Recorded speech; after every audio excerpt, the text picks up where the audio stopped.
السلام عليكم ورحمة الله وبركاته. ازيكم عاملين ايه؟ يا رب تكونوا بألف صحة وبألف خير. اللهم صل وسلم وبارك على سيدنا محمد. ان شاء الله النهارده هنعمل مع بعض وصفة هتعجبكم جدا، وصفة من الوصفات السهلة والسريعة. عملناها قبل كده مع بعض بطريقة اقتصادية، هنعملها بقى على اصولها بالطريقة اللي هي الفلاحي والأصلية وريحة السمنة البلدي.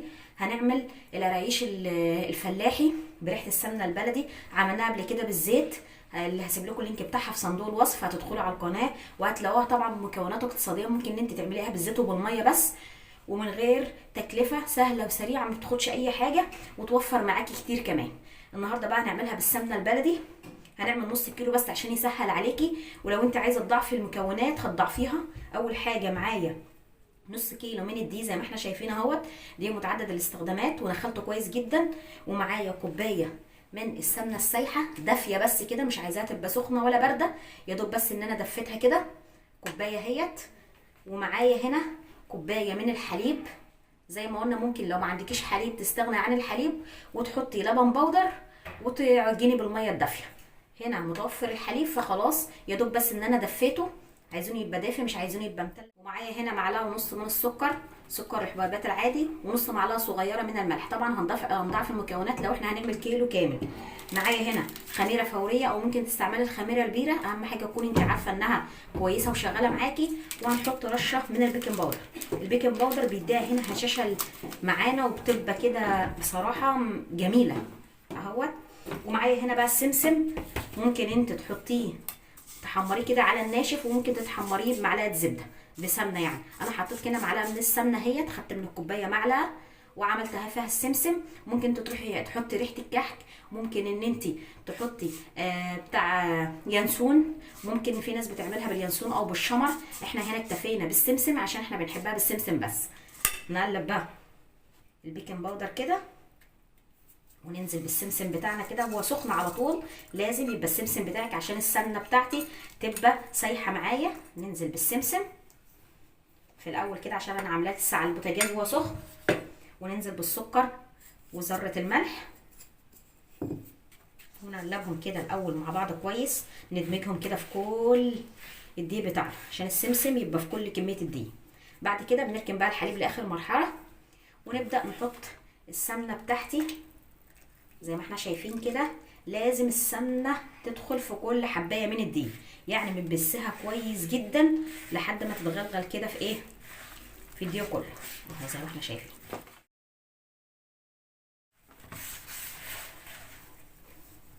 زي ما احنا شايفين كده ادي كلها هيت دابت في السمنه. نبدا بقى نحط الخميره بتاعتي على حسب الجو لو احنا في الصيف ما بتكترش كميه الخميره، لو احنا في الشتاء بتكتريها شويه كده اهي. زي ما احنا شايفين حاطين بيكنج باودر، ما بنحطش كميه الحليب كلها على حسب نوع الدقيق، بنحط بس ايه حوالي كوبايه الا ربع، وبعد كده نعوزنا بنكملها لحد ما العجينه تلم معايا اهوت.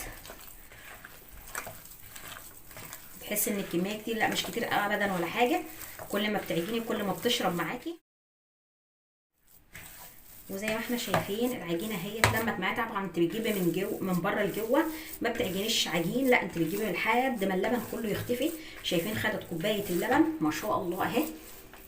نبدا بقى نسيبها لحد بس ما ترتاح كده 10 دقايق وتشتغلي بيها. لو احنا في الشتاء بتشتغلي بيها على طول، هسيبها بس تريح كده 10 دقايق ونشتغل بيها معاكم على طول.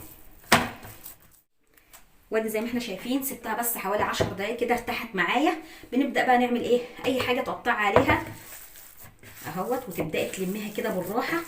احنا كده كده الحته اللي هناخدها لازم نلمها كويس. هوريكم هنعمل ايه. بسكينه، سكينه مطبخ عاديه نظيفه، او باللي هي التقطعه ديت اللي عندنا المتوفر عندك، سكينه وخلاص عاديه. والصواني مش محتاجه دهان ولا اي حاجه، هي فيها نسبه السمنه اللي تكفيها. صواني عاديه، هات صواني فرن، والفرن بتاعي شغال طبعا.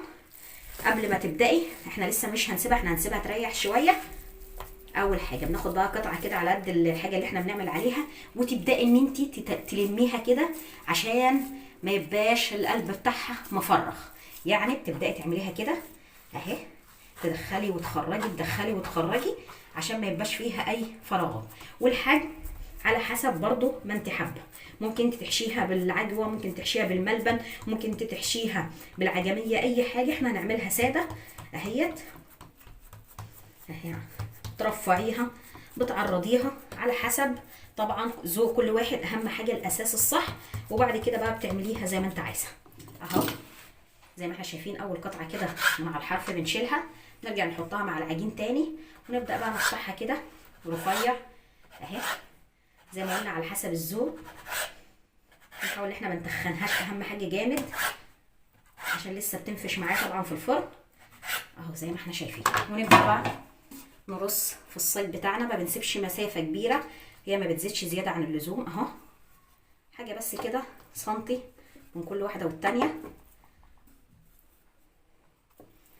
نبدا بقى نرص كده في الصواني، وبنسيبها بقى ترتاح بس نص ساعه معانا او على حسب الجو. لو في الصيف ما بتاخدش حاجه 10 دقايق على ما بتخلصي الكميه وتسخني الفرن بتكون جاهزه معاكي. لو في الشتاء بس تريحيها نص ساعه كده، وتبداي ان انت تولعي الفرن بتاعك قبلها كده ب10 دقايق او ربع ساعه. لازم الفرن يسخن كويس جدا. لو هتعملي في فرن البوتاجاز سخنيه كويس جدا. لو هتعملي في فرن الغاز العادي بتاعنا بتاع الفلاحين برضو بتعمليه من فوق وتحت يسخن، وبعد كده تهدي خالص الشعله من الجوانب ومن تحت لحد ما ياخد اللون الذهبي الجميل ويبقى جاهز معايا اهوت. هعمل بقى كل الكميه واسيبها ترتاح نص ساعه واسويها زي ما قلت لكم بتتسوى ازاي، وارجع اوريكم الشكل النهائي للرقايش بتاعتنا الفلاحي الجميله دي. وزي ما احنا شايفين ما شاء الله ادي الرقايش بتاعتها اهيت، شايفين ما شاء الله طالعه وعامله كميه كمان ما شاء الله غير اللي اتاكل على طول وهي طالعه سخنه كده. شايفين ما شاء الله اللون بقى انت اللي بتتحكمي فيه زي ما قلنا. لو حباه لونه ذهبي او حباه متحمر، احنا بنحبه يعني يكون لونه احمر شويه كده زي ما احنا شايفين. التسويه من تحت والتسويه من فوق زي ما احنا قلنا انت اللي بتتحكمي فيها، جميل جدا. وشايفين سامعين كمان القرمشه يعني ريحه السمنه البلدي، وكمان اهوت دايب خالص. شايفين ما شاء الله يعني مش محتاج اي كلام. هتجربي الوصفه ان شاء الله وهتعجبك. لو عجبك فيديو النهارده ما تنسيش تدعمينا بالاشتراك في القناه وتفعلي الجرس عشان يوصلك كل فيديو جديد. نشوفكم على خير والسلام عليكم ورحمه الله وبركاته.